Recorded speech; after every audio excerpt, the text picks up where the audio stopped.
देश के सबसे बड़े सूबे उत्तर प्रदेश के मुखिया योगी आदित्यनाथ द्वारा भले ही प्रदेश में भ्रष्टाचार के खिलाफ जीरो टॉलरेंस नीति अपनाने की बात की जाती हो, लेकिन बुंदेलखंड के महोबा जिले में भ्रष्टाचारियों पर लगाम लगना दूर की कौड़ी साबित हो रहा है।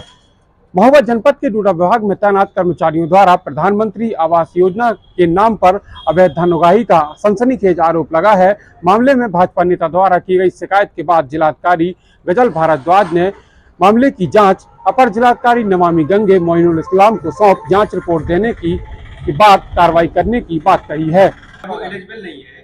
रुद्र प्रताप की इस समय वर्तमान में कोई आईडी एक्टिवेट आपके यहाँ ज्वाइनिंग तो है दोबारा ज्वाइनिंग नहीं है। 6 महीने पहले ही उसकी ज्वाइनिंग बराबर काम कर रहा है, बराबर पूरे शहर में घूम रहा है, वो बराबर उसकी जो शिकायतें हैं बराबर हैं, उसका कोई टर्मिनेशन नहीं। अरे तो फिर आप लोग पूरा मैनेजमेंट गुरु वही है, फिर मैनेजमेंट गुरु नहीं, टर्मिनेशन नहीं हुआ। उसके ऊपर तो मुकदमा भी है ना, फिर क्या है? पिछली बार मुकदमा हुआ था उसके ऊपर, 6 महीने पहले ही उसके ऊपर मुकदमा भी हुआ था। पूरा मैनेजमेंट गुरु वही है। 6 से 7 महीने कई बार कई शिकायतें मेरे पास हैं उसकी। आप प्रधानमंत्री आवास योजना 2.0 का काम करने के लिए अधिकृत है या नहीं है, ये बता दीजिए आप। हाँ, 2.0 का काम करने के लिए यहाँ घर में बैठ के काम करने के लिए अधिकृत हैं आप?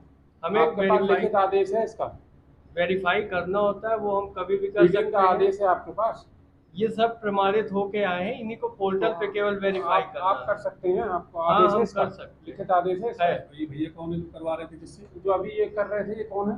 ये लोग कर नहीं रहे, केवल बोल रहे थे। पोर्टल हम ही चला रहे हैं, हमारे लैपटॉप घूम रहे थे, लाइट चली गई थी, इस वजह से हम बाहर थे। लाइट चली गई थी, ये सिस्टम भी हमारा है, यही सिस्टम है हमारा, हम इसी से। क्या नाम है आपका? अर्पित पांडे। किस पद पर है? CLTC। आईडी किसकी खुली इसमें सिस्टम में? हमारी आईडी है, PO साहब को मिलती है, उसके बिहाफ पे हम ही करते हैं, और हमारे पास लिखित का आदेश भी है। हम लोग चूँकि शाम को प्रतिदिन आते हैं घूमने के लिए पुलिस लाइन, हमें ऐसा लगा कि यहाँ पर कुछ अवैध काम हो रहा है। तो जैसे हम यहाँ पर आए तो यहाँ पर हमने देखा इनके ऑफिस में, तो यहाँ जो कर्मचारी मिले 2-3, तो हमने इनसे पूछा यहाँ काम क्या हो रहा, तो बोले आवास का काम चल रहा। तो हमने कहा आवास तो डूडा विभाग में, यहाँ कौन सा आवास का? और देखा तो आवास 2 के फॉर्म यहाँ पे रखे हुए थे। और जब देखा तो 2-3 जय भी यहाँ पे थे। तो जइयों से पूछा आप कैसे आवास 2 के फॉर्म कैसे आए? तो बोले कि यहाँ पे आवास 2 की फीडिंग हो रही है। तो यहाँ रात में आवास 2 की फीडिंग हो रही है। और जो जय, जबकि जइयों का कोई काम नहीं आवास 2 में, लेकिन जय पूरे क्षेत्र से अलग अलग सब जय आए हुए हैं, सभी ने अपनी फाइल दी है। और मुझे ऐसा लगता है कि जो धन उगाही करके लाए हैं लोग, उन्हीं की फीडिंग करवा रहे हैं, क्योंकि उन्हीं की फाइलें यहाँ पे रखी हुई है। इसलिए मैं यहाँ पे आया और मैंने देखा आवास 2 की फाइल यहाँ पे रखी हुई है, ये लोग काम कर रहे थे।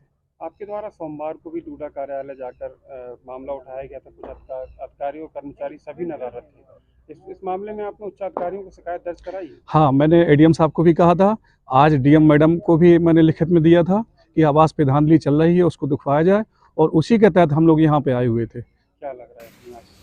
हमें तो ऐसा लग रहा है कि जो रात में ये काम कर रहे हैं DC साहब बैठ के यहाँ पे और आवास 2 का काम कर रहे हैं, JE वगैरह का कोई अधिकार नहीं काम करने का। प्राइवेट यहाँ पे बिल्डिंग में ये आवास 2 का काम नहीं कर सकते। मुझे ऐसा लगता है कि जनता को धोखा दे रहे हैं। हमारे गरीब, जो भी हमारे गांव गरीब किसान मजदूर हैं, उनको धोखा दे रहे हैं। हमारे माननीय प्रधानमंत्री जी की इतनी अच्छी योजना आवास 2 चल रही है, जो कोई भी व्यक्ति, गरीब व्यक्ति घर से भी ऑनलाइन कर सकता है, उनकी ये पलीता लगा रहे हैं। JEओं को घर घर भेजते हैं और उनसे पैसे मंगवाते हैं, और उन्हीं के फॉर्म यहाँ पे रखे हुए हैं। ये प्राइवेट ऑफिस है, प्राइवेट ऑफिस में डूडा विभाग के पेपर पत्र क्या कर रहे हैं, ये मैन है। ये पूरी फाइल है जो डूडा विभाग की पूरी जिले की पड़ी है। कहाँ से इतनी फैल गई आवास? ये मैं नाम दूंगा कहने का कि डूडा विभाग की जो कार्यालय में होने चाहिए, और या प्राइवेट ऑफिस में क्या करना है? मतलब कृष्णा सर हैं जो हमारे DC हैं, उनसे आप बात कर। ADM नमामि गंगे को निर्देशित कर दिया गया है कि जांच करके आखिर ऐसे आरोप लग रहे हैं कि जो ब्लैक लिस्टेड कंपनी है उसके कर्मचारी, जो भी शिकायत मुझे प्राप्त हुई थी उसकी एक बार मुझे जांच रिपोर्ट प्राप्त हो जाए, उसके बाद इस पर कुछ कहा जाएगा। देखना दिलचस्प होगा इस मामले में क्या कार्रवाई अमल में लाई जाती है, या फिर मामला ढाक के 3 पात साबित होता है। कैमरा पर्सन जितेंद्र कुमार के साथ वहीद अहमद, APN न्यूज, महोबा।